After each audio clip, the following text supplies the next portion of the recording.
السلام علیکم ناظرین، میں ہوں آپ کو ڈاکٹر نوید۔ آئیے آپ کی ملاقات کرواتے ہیں مشہور و معروف ہستی کے ساتھ جن کا نام ہے سلطان نین مشتاق شیخ، جو کہ ڈائریکٹر ہے تاج کارپوریشن کراچی کے، اور ان سے ملتے ہیں اور سب سے پہلے ان سے پوچھتے ہیں کہ امن کے حوالے سے خاص طور پہ کراچی میں، اندرون سندھ میں ہماری جو حکومت سندھ ہے اور پاک آرمی رینجرز، ان کو ایسے کیا اقدامات کرنے چاہیے جس سے یہ ناسور اس سندھ سے کراچی سے یہ چلا جائے؟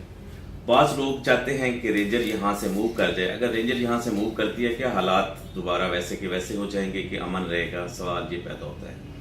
دوسرا جو ہے انٹرنیشنل ایشو اس وقت چل رہا ہے مسلمانوں کا۔ اسرائیل چاہتا ہے کہ فلسطین کو دارالحکومت بنایا جائے، جو کہ امریکہ کے لحاظ سے بن گیا ہے۔ اس میں مسلمانوں کے جذبات مجروح ہوئے، مقبوضہ کشمیر کے حوالے سے، برما اور شام کے حوالے سے، جہاں بھی دیکھیں مسلمان ہی پس رہا ہے، اور کچھ بزنس پوائنٹ آف ویو کے حوالے سے۔ آئیے آپ کی ملاقات کرواتے ہیں سلطان نین مشتاق شیخ صاحب، جو کہ ڈائریکٹر ہیں تاج کارپوریشن کے۔ السلام علیکم، کیا حال ہے آپ کے؟ ٹھیک ہے۔ سب سے پہلے شیخ صاحب، مین ایشو خاص طور پہ کراچی کا، کراچی جسے روشنیوں کا شہر کہا جاتا تھا، 20-25-30 سال پہلے کی بات ہے، جہاں پہ لوگ ساری رات گھومتے تھے، سب کچھ کرتے تھے، کوئی پوچھنے والا نہیں تھا۔ وہی کراچی کو کسی کی نظر لگ گئی اور کراچی پورا کا پورا آگ کی لپیٹ میں آ گیا۔ الحمدللہ ہماری آرمی پاک رینجر کی کاوش کی وجہ سے کہ آج اچھے حالات آ گئے ہیں، لیکن کچھ لوگ جو ہیں چاہتے ہیں کہ رینجر یہاں سے موو کر جائے۔ آپ کے نظر کے مطابق اگر رینجر یہاں سے موو کرتی ہے، کیا حالات ویسے کے ویسے آ جائیں گے کہ یا جس طرح اب چل رہے ہیں ایسے رہیں گے؟ سب سے پہلے تو میں یہ کہوں گا کہ کراچی جس کو سٹی آف لائٹس ہم کہتے تھے، الحمدللہ وہ چیز اب واپسی دوبارہ پچھلے 1.5-2 سالوں سے ہم لوگ دیکھ رہے ہیں، اور میں یہ سمجھتا ہوں کہ جو اس سے پہلے کا جو برا وقت تھا اس کو نہ ہی یاد کیا جائے تو بہتر ہے۔ باقی کچھ لوگ ہیں بالکل ایسا چاہتے ہیں اور کہ کراچی کے حالات دوبارہ خراب ہوں، اور اس میں میرے حساب سے فرنٹ پہ تو وہ ہمارے اپنے ہی لوگ ہیں، لیکن ان کے پیچھے جو ہاتھ ہے وہ انٹرنیشنل مافیا کا ہے۔ اس میں کافی ایسے ملک ہیں، ہمارے پڑوسی ملک ہی ہیں، جو وہ ہماری معاشی حالت کو تباہ و برباد کرنا چاہتے ہیں، کیونکہ اگر ہم اچھے ہو جائیں گے تو ان کی معاشی حالت خراب ہو جائے گی، تو اس لیے وہ ہم پہ زیادہ انفلوئنس اس لیے کرتے ہیں کہ تاکہ وہ لوگ بہتر سے بہتر رہیں اپنا۔ اس کے علاوہ رینجرز کا بہت بڑا کردار ہے۔ We are very thankful to Mr Raheel Sharif, جنہوں نے اتنا بڑا قدم لیا۔ کنٹینیو ایک چیز کو کرنا پھر بھی آسان ہوتا ہے، لیکن ایک قدم اٹھانا نیا اور ایک عزم بنانا وہ زیادہ مشکل ہوتا ہے، اور وہ ہم تھینکفل ہیں اگین راحیل شریف صاحب کے۔ اور میں سمجھتا ہوں کہ یہ چیز کنٹینیو ہونی چاہیے۔ ابھی بھی ہم لوگ اتنے سروائیو نہیں کر سکتے، مطلب اتنا ہم لوگوں نے ابھی بھی اسٹیبلٹی نہیں ہے ہمارے حالات میں کہ ہم رینجرز کو بول دیں کہ آپ جا کے اپنا بارڈر سنبھالیں یا دوسری چیزیں کریں۔ پولیس دن بہ دن بہتر ہو رہی ہے، گورنمنٹ بھی کوشش کر رہی ہے، لیکن still we need Rangers for at least 5-4 more years، تاکہ ہم اپنے حالات کو بہتر سے بہتر بنائیں اور دنیا کو دکھا سکیں کہ ہم بھی ایک زندہ قوم ہیں۔ اگر رینجر 4-5 سال آپ کے خیال کے مطابق یہاں پہ رہتی ہے تو پھر اس کے بعد اس کی ضرورت نہیں ہوتی، سر حالات ٹھیک رہیں گے؟ بالکل حالات اچھے ہو سکتے ہیں، کیونکہ رینجرز کے ساتھ ساتھ جس طرح میں نے کہا کہ ہمیں اپنے سسٹم کو، ہمیں اپنے آپ کو بھی سدھارنا پڑے گا۔ یہ حالات تو سارے ہمارے سیاستدان ہی پیدا کرتے ہیں نا سر سیاستدان بھی ہم میں سے ہی ہیں نا، جی، سیاستدان بھی ہم میں سے ہی ہیں۔ اگر میں بولتا ہوں ہمیں، تو مطلب ہم سب کو چیزیں کرنی پڑتی ہیں، کیونکہ ہم نے دیکھا ہے کہ اگر رینجر سختی کرتی ہے تو حالات کتنے اچھے ہوتے ہیں، حالات اچھے ہوتے ہیں، لوگ عوام باہر آتی ہے، ہمارا بزنس بڑھتا ہے، ہر چیز بڑھتا ہے۔ ابھی بھی کچھ دن پہلے میں ایک رپورٹ پڑھ رہا تھا کہ ریٹیل کا بزنس جو پچھلے 2 سالوں میں پاکستان میں جس پرسنٹیج سے اس نے بوسٹ اپ لیا ہے، دنیا میں اس کی مثال کہیں نہیں دی جاتی۔ کامران خان صاحب نے بھی ابھی شو کیا تھا اس پہ کچھ دن پہلے، دنیا نے۔ تو ظاہر سی بات ہے ٹائم ٹو ٹائم ہمیں بھی یہ چیز ریئلائز ہوگی، اور پولیٹیشینز کو بھی ہمارے انشاءاللہ یہ چیز ریئلائز ہوگی کہ اب ہمیں اس کی طرف جانا چاہیے بہتری کے لیے۔ اس میں ان کی بھی بہتری ہے، ان کے آنے والی نسلوں کی بہتری ہے، ہم سب کی بہتری ہے انشاءاللہ۔ اوورآل رینجر کو بھی 4 to 5 years یہاں پہ رہنا چاہیے آپ کے خیال کے مطابق؟ شیخ صاحب دوسرا کویسچن یہ ہے، اس وقت جو انٹرنیشنل ایشو ہے وہ مسلمانوں کا ہے، جہاں بھی دیکھیں یہود و نصار کا تو گٹھ ہے، لیکن مسلمان ہر جگہ پہ پس رہے ہیں، آخر اس کی کیا وجہ؟ سر اس کی مین 2 وجہ ہیں۔ سب سے پہلے میں کہوں گا کہ ریلیجیسلی اگر ہم اپنے نبی پاک صلی اللہ علیہ وسلم کی سنت کے حساب سے اگر چلتے جو انہوں نے ہمیں طور طریقے بتائے تو شاید ہم آج اس برائی کا شکار نہیں ہوتے جس طرح ہم ورلڈ وائڈ پورے مسلمان ہو رہے ہیں. اور دوسرا ہم نے ہمیشہ سے ہی مطلب اپنے بارے میں سوچا ہے, چاہے وہ being a country who, being a انفرادی میں اگر اپنا سوچوں, اور مسلمانوں کی پوری دنیا میں یہی حالت ہے, وہ اپنے ملک کا اپنے اس کا سوچتے ہیں, اور مطلب اس برائی میں اتنا وہ لوگ چلے جاتے ہیں کہ وہ لوگ آگے کی مطلب نہیں سوچتے, ہمیشہ وہ صرف اپنا مقصد دیکھتے ہیں, اور مین اس کا پیسہ ہو گیا. ہم امریکہ کے پیچھے, چاہے وہ دوسرے سعودی عرب ہے, چاہے اپنا دوسرے ممالک ہیں, جو انہوں نے ان کے ساتھ ہاتھ ملایا انہوں نے ان سب کو نقصان پہنچایا ہے.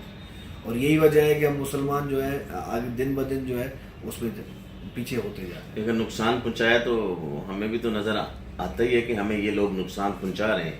اب دیکھیں نا, دو دوست بیٹھے ہوئے ہیں, اگر ایک دوست دوسرے کو نقصان پہنچا رہا ہے تو اس کو تو نظر آ رہا ہے کہ مجھے نقصان پہنچا رہا ہے, پھر ہم اس کے پیچھے کیوں جاتے ہیں؟ ہمارے اسلامی ملک بہت سارے ہیں اور ان کا ایک خاص طور پہ بلاک بھی بن سکتا ہے. بھٹو صاحب نے کچھ کاوشیں کی تھی ایک بنانے کے لیے, لیکن وہ دنیا فانی سے کوچ کر کے نہ رہے, وہ ویسے کے ویسے ہی رہ گئے. لیکن ایک مرد مجاہد طیب اردگان صاحب جیسے اسٹرگل کر رہے ہیں, ان کے پیچھے چلنا چاہیے باقی اسلامی ممالک کو بھی. بالکل چلنا چاہیے سر. اس میں یہ ہے کہ اصل جو بات ہوتی ہے وہ ہوتی ہے سوچ کی, کہ آپ کی سوچ کیا ہے اور وہ کس طرف جا رہی ہے. سب سے پہلے تو ہم نے بیٹھ کے آپس میں بیٹھ کے یہ سوچنا ہے کہ ہم نے کرنا کیا ہے اور ہمیں کس طرف جانا ہے. ہر چیز کے دو پہلو ہوتے ہیں, اچھا اور برا. اگر ہم اچھے کو اچھا اور برے کو برا سمجھیں گے تو انشاءاللہ تعالیٰ ہم ساتھ مل کے اور کسی کا بھی مقابلہ کر سکتے ہیں. بجلی کی لوڈ شیڈنگ کے والے سے کیا کہیں گے, اس وقت کیا سچویشن ہے؟ بجلی کی لوڈ شیڈنگ کی بہت بری سچویشن ہے, چاہے وہ کراچی میں ہو, چاہے وہ انٹیریئر سندھ میں ہو, یا پنجاب میں ہو, یا کہیں پہ بھی ہیں. اور اس چیز سے ہمیں بہت نقصان ہوا ہے, مطلب بزنس پوائنٹ آف ویو سے. ہماری ٹیکسٹائل فیکٹریز جتنی بھی ہیں, دوست یار ہیں ہمارے کافی, وہ اکثر ہمیں بتاتے ہیں, یا ہم نمبرز بھی دیکھ رہے ہیں, ہماری جو انڈسٹریز ہیں وہ ساری بنگلہ دیش, سری لنکا اور ان ملکوں میں چلی گئیں, جو ہمارے پاس آج سے کچھ سال پہلے ہوتی صرف دو وجہ سے, ایک لوڈ شیڈنگ اور ایک دہشت گردی. بالکل یہی ہے سر. میں دہشت گردی کی وجہ سے بھی تھی اور لوڈ شیڈنگ کی وجہ اس سے زیادہ ہے, کیونکہ اگر ابھی 2 سالوں میں اگر ہم دیکھ لیں تو دہشت گردی سے ہم لوگ پھر بھی کافی وہ ہو گئے, پیچھے ہو گئے ہیں. اگر ہم جنریٹر یوز کرتے ہیں تو اس پہ ایکسپینسز بہت زیادہ آتے ہیں, بہت زیادہ آتے ہیں. تو وہ ایکسپینسز جو ہے نا وہ کسٹمر کو ہی لگیں گے نا, کسٹمر کو نہیں لگیں گے. ہم وہ کاسٹ میں دے ہی نہیں سکتے نا سر. پاکستان جس چیز میں مشہور تھا آج سے کچھ سال پہلے کہ ہمارے پاس لیبر بہت سستی ہے, چیپ ہے, تب یہ ساری ملک جو تھے اپنے کام ہمیں دیتے تھے.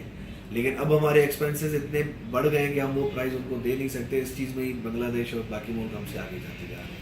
آپ کراچی میں بھی رہتے ہیں, سیکٹر میں بھی آپ کا گھر ہے, بلکہ آپ تو تقریباً پورے پاکستان میں ہی پھرتے ہیں.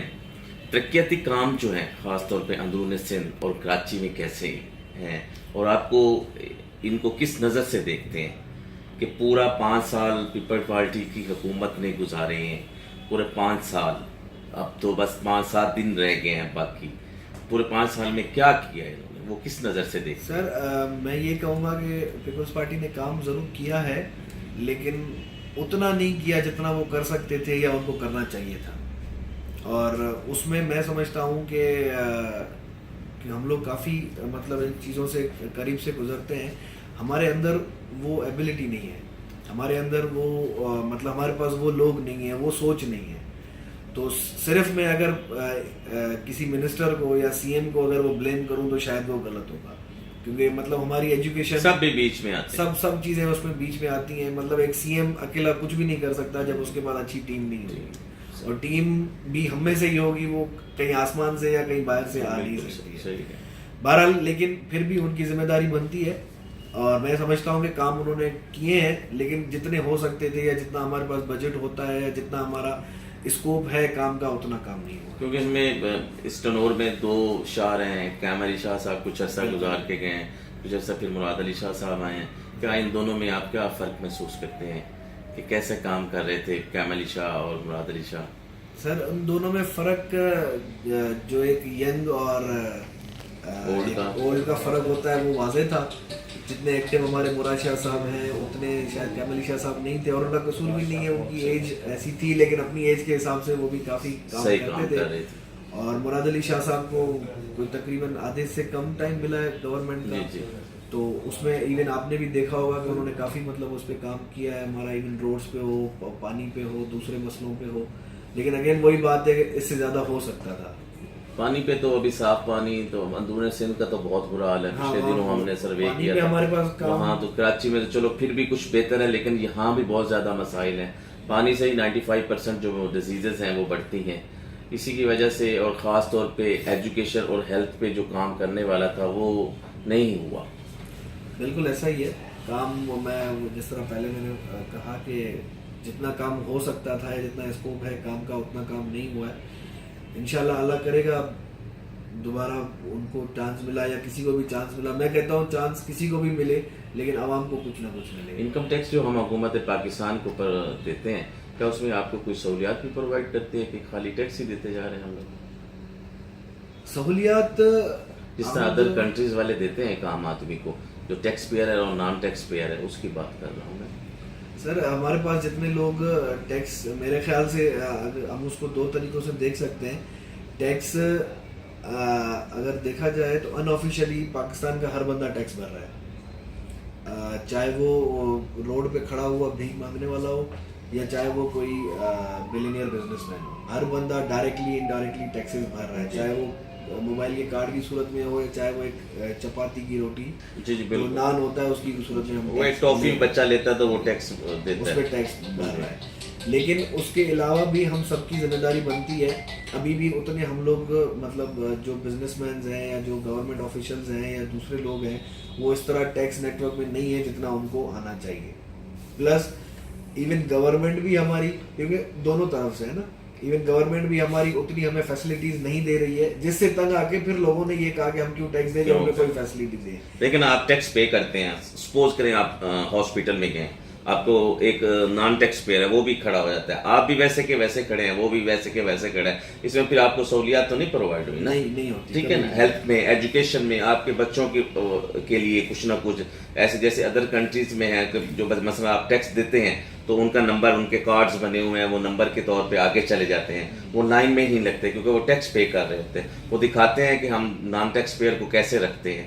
پچھلے دنوں آپ نے دیکھا ہوگا چائنا میں انہوں نے ٹیکس پیئر کو اگلی سیٹوں پہ بٹھایا ہوا تھا, اور نان ٹیکس پیئر جو تھے وہ پچھلی سیٹوں پہ تھے. یہ ایک ان کو دکھانے کے لیے, عوام کو دکھانے کے لیے کہ یہ لوگ ٹیکس پے کرتے ہیں اور یہ لوگ ٹیکس نہیں پے کرتے, اس لیے یہ پیچھے بیٹھے ہیں. میں سمجھتا ہوں کہ اس چیز کی شروعات اب ہمارے پاس بھی ہو گئی ہے, اور یہ ہوئی تھی 2016-17 کے جو ہمارا بجٹ تھا اس میں, جب ہم نے اسٹارٹ کیا تھا گورنمنٹ نے گاڑیوں سے, کہ گاڑیوں پہ جو آپ رجسٹریشن پہ ٹیکس دیتے ہو وہ ٹیکس فائلر کی الگ ہوگی اور نان ٹیکس فائلر کی الگ ہے.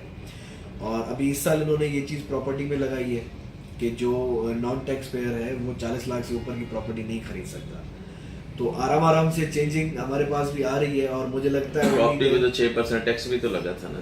جی وہ تو بالکل ضرور لگا تھا, لیکن ٹیکس پیئر اور نان ٹیکس پیئر کا جو ڈفرنس ہے وہ اب آنا شروع ہوا ہے ہمارے پاس. اور میرے خیال سے سب سے پہلے وہ جو گورنمنٹ کی پالیسی ہے کہ جو لگژری چیزیں ہیں اس پہ ہی ہوگا, اس کے بعد جو پھر ضرورت کی چیزیں ہوں گی اس پہ بھی یہ چیز آ رہا ہے. شیخ صاحب لاسٹ پہ حکومت سندھ بلکہ وفاق ساری حکومتیں ختم ہونے والی ہیں, پاکستان کی جتنے بھی صوبوں کی ہیں اور وفاق کی ہیں, آنے والی حکومت چاہے کس بھی کی بھی ہو, اس کو کوئی میسج کنوے کرنا چاہتا ہوں, کیونکہ 25, 26, 24 جولائی ڈیٹ ہے الیکشن کی, کوئی بھی بنے وزیر اعظم کے طور پہ. میرا میسج نہیں ہوگا کیونکہ میری اتنی لیول نہیں ہے کہ میں حکومت کو یا ایک پرائم منسٹر کو یا ہمارے بننے والے وزیروں کو میں میسج دوں. میں ان سے ریکویسٹ ہی کروں گا. نہیں سر, ہمارے ووٹوں سے ہی وہ آگے جاتے ہیں, اگر ہم ووٹ نہیں دیں گے تو وہ بھی آگے نہیں جائیں گے. ہے بالکل, ہم ان کو کہہ سکتے ہیں, ہمارا حق بنتا ہے بنیادی. نہیں بالکل ہمارا حق بنتا ہے, لیکن بینگ اے بزنس مین یا میں ایک ٹیکس پیئر, میں ایک میسج ہی ان کو مطلب یہ دے سکتا ہوں یا ریکویسٹ مطلب عوام کی طرف سے ایسے ہی کر سکتا ہوں. وہ یہ کہ اپنے ملک کے بارے میں, اپنے لوگوں کے بارے میں ضرور سوچیں, صرف اپنے بارے میں نہ سوچیں, کیونکہ ظاہری مطلب آپ کو فائدہ جو ہے بہت مطلب دور کا نظر آتا ہے کہ مطلب آج آپ اگر کوئی اچھا کام کرو تو اس میں آج آپ کو کیا نظر آتا ہے, ہم آج کی سوچتے ہیں, لیکن ہمیں سوچ اپنی 10 سال کے بعد کی رکھنی چاہیے کہ 10 سال کے بعد ہمیں کیا فائدہ ملے گا. جانا ہم سب نے ہے اس دنیا سے, کچھ لے کے نہیں جانا ہے. یہیں پہ تو بہتر ہے کہ ہم جتنا دوسروں کو دے سکیں, دوسروں کے لیے کر سکیں, وہ زیادہ ہمارے لیے اور ہمارے ملک کے لیے, ایون ہمارے لیے بھی, بینگ اے مسلم ہمارے لیے بھی بہت اچھا ہے. بہت شکریہ. ناظرین یہ تھے ذوالقرنین مشتاق شیخ صاحب جو کہ اپنے خیالات کا اظہار کر رہے تھے. رینجر کے حوالے سے کہنا تھا کہ ابھی 4 to 5 ایئرز یہاں پہ رینجر کو رہنا چاہیے تاکہ حالات جو ہے نا وہ بہت بہتر ہو جائیں. پھر اس کے بعد دیکھتے جیسے پھر گورنمنٹ چاہتی ہے اس کو موو کرنا چاہتی ہے یا رکھنا چاہتی ہے, اس کی اپنی پالیسی پہ ڈیپینڈ ہے. دوسرا آنے والی حکومت کو میسج ہے, ان کی ریکویسٹ بھی آپ سمجھ لیں کہ عوام کے لیے کام کریں, اپنے لیے کام نہ کریں. اگر آپ عوام کے لیے کام کریں گے تو انشاءاللہ تعالیٰ پاکستان ترقی کرے گا. کیمرہ مین علی ہاشمی کے ساتھ ڈاکٹر نوید برچی, BBC اردو.